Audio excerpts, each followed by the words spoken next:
Nihaha! Donna has arrived, completing the post-haste trio. She's an Aqua versatile unit, and as we're quite used to with versatiles at this point, her best damage and supporting capabilities are found when she is in the backline. So in this guide, we'll focus on her different builds and team options with her as a support. Let's get into it. As a support, Donna offers a variety of buffs and debuffs, covering Aqua damage taken, Aqua damage dealt, and attack percent.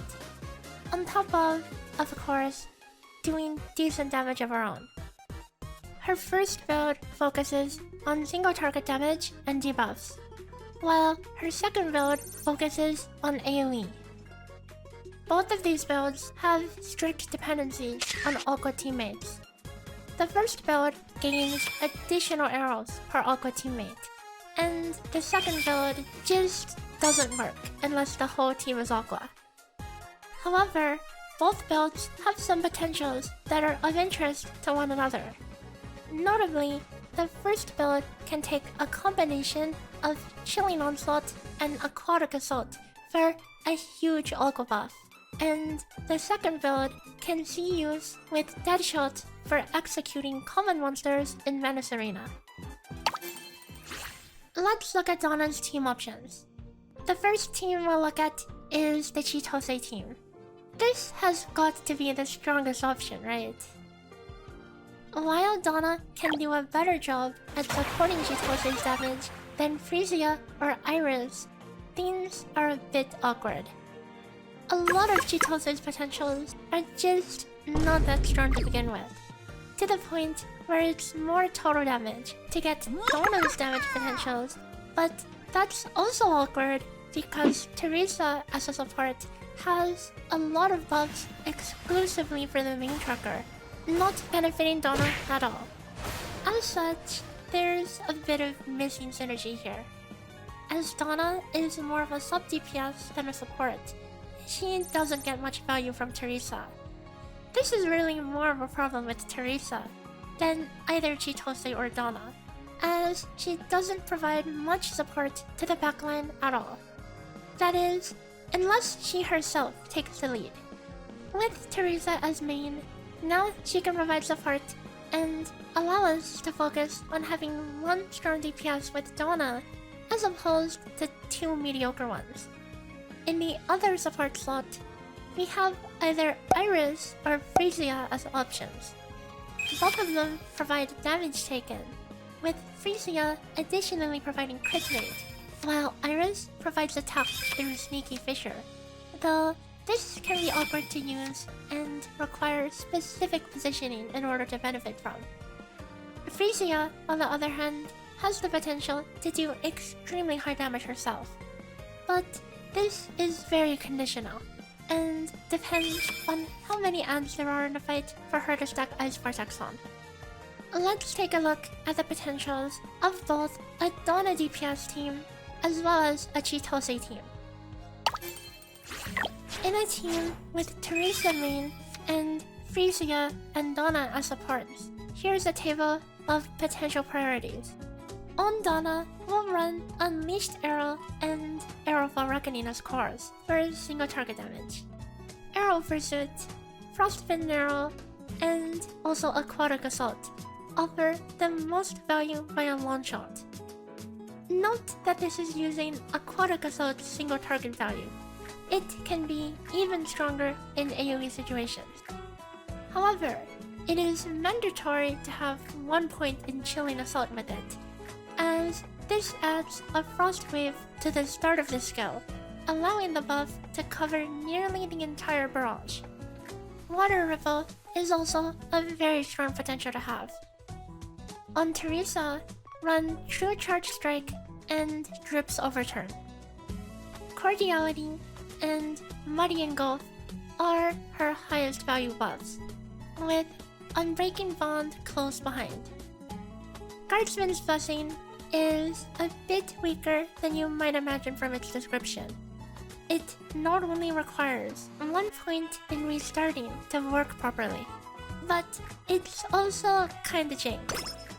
There's a lengthy internal cooldown between when some parts can reapply the shield, meaning in actual play, you will only ever be getting 2 stacks of this. Instead, consider Magic Sword Smack, a hilarious potential with variable value. This greatly increases your entire team's break efficiency, leading to more bursts and more off time. Though the actual value you'll get from this will vary depending on your damage output and what boss you're fighting. Lastly, 1 point in Magic Sword Siphoning can be useful to lower her skill cooldown and help with energy generation. For Frisia, take Realm of Frost and Localized Snowfall as cores. Winter's Grip is a solid debuffing potential that should be prioritized. Guardian's Heart is the other buffing option you have, though its value is not that high. If you want your Frisia to do damage, you'll want to pick up Penetrating Chill and Ice Vortex. The latter ranges from being extremely mid on a single target to being extremely overpowered with several targets. If you do decide to run this, Penetrating Chill, Power of Redemption, and 1 point in Blessing of Faith can increase her damage potential further. If running Iris instead, take Blizzard Spread and Vortex as cores. Bundle Sail has a high priority for its debuffing power. Sneaky Fisher afterwards has medium to low value, and ideally requires prolonged winter to increase its uptime. Something else to note here is, well, the notes. Because skill damage is very valuable in this team, there can be times where buying skill damage notes strictly for the stats, and not even for any harmonies, can be worth it. The TLDR is, if the 5-note pack is on sale, it's usually worth it. And if the 15-note pack is 50% off, it's also a decent buy. What about a Chitose team? This team can be built 2 ways. You can either focus on buffing Chitose, or go for a more dual DPS setup. The latter of which is more effective, but we'll talk about the options for both. You'll want to run Serpent's Glide and Mirror Image on Chitose. Aqueous Phantasm is your strongest potential, and 1 point in Trombone Fall has great value. However, for the rest of Chitose's potentials, none of them are particularly powerful. Azure Embrace is slightly stronger than other options, most notably Dance of Elegance and Waltz of Ripples. For Donna, use the same build as the previous team, but if you want to focus on Chitose, Messenger Arrow should be taken instead of the Aquatic Assault and Chilling Onslaught combo.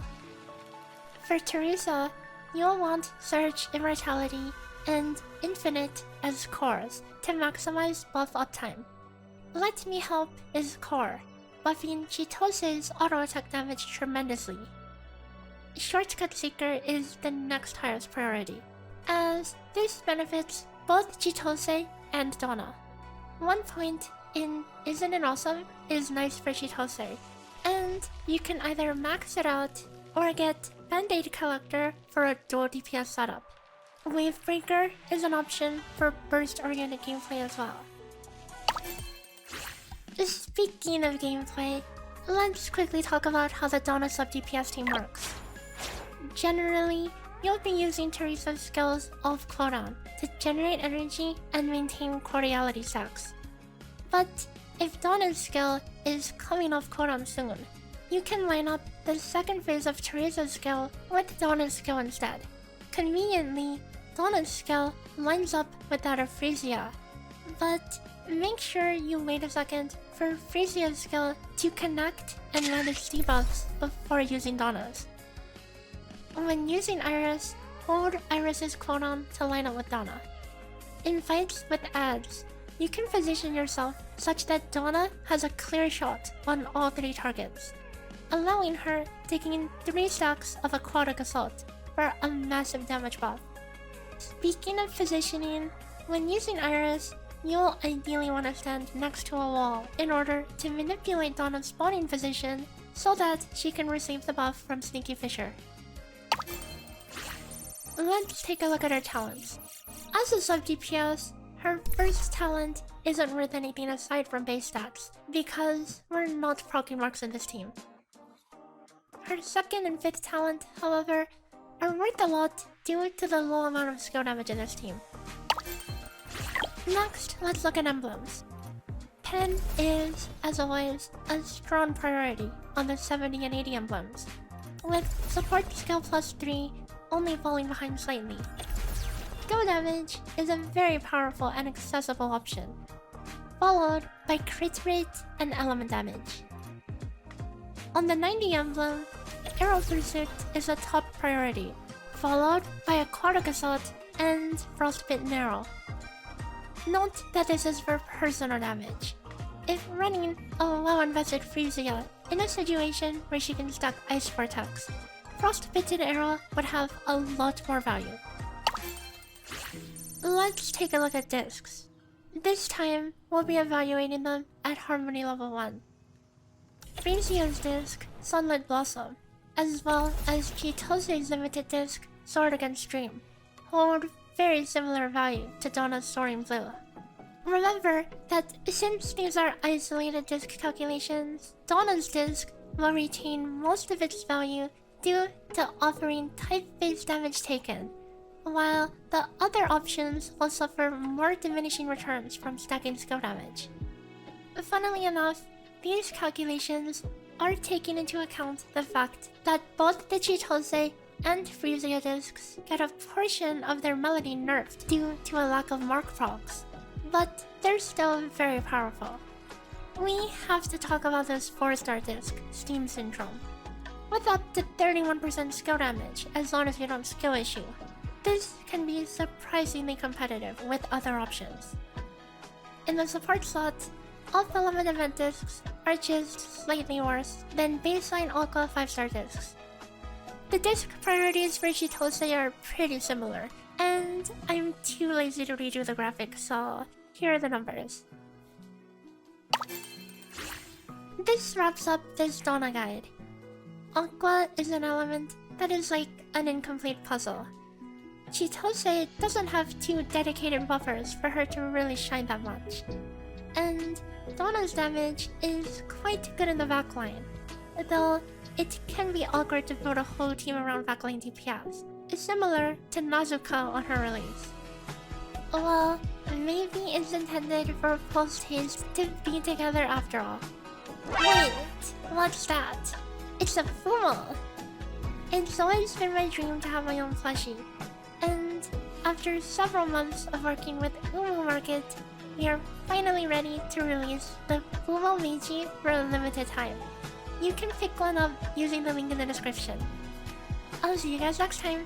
Bye bye!